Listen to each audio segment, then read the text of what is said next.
ஆக இன்றைய தினம் இந்த கட்சி திராவிட முன்னேற்ற கழக கட்சி பொன்மனச்செம்மல் புரட்சி தலைவர் எம்ஜிஆர் இயக்கத்தை தோற்றுவிக்கின்ற பொழுது தீய சக்தி திமுக என்று குறிப்பிட்டார்.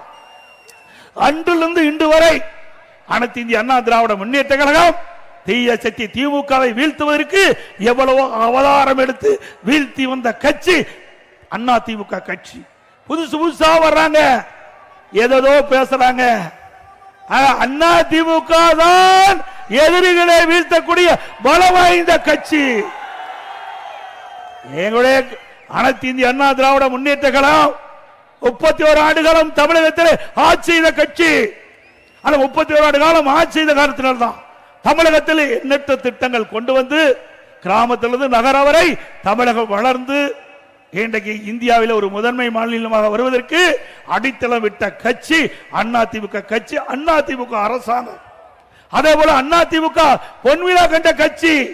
நேற்றைக்கு துவங்கிய கட்சி அல்ல, பொன்விழா கண்ட கட்சி.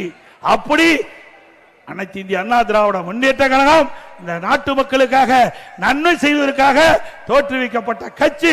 அடுத்த ஆண்டு நடைபெறுகின்ற சட்டமன்ற பொதுத் தேர்தலில் அதிமுக தலைமையிலே அமைக்கப்படுகிற கூட்டணி அதிக இடங்களிலே வென்று அதிமுக தனி பெரும்பான்மையோடு ஆட்சி அமைக்க நீங்கள் அத்தனை பேரும் உறுதியாக இருக்க வேண்டும் என்று இருக்கிற கூப்பி வேண்டி கேட்டுக் கொள்கின்றேன்.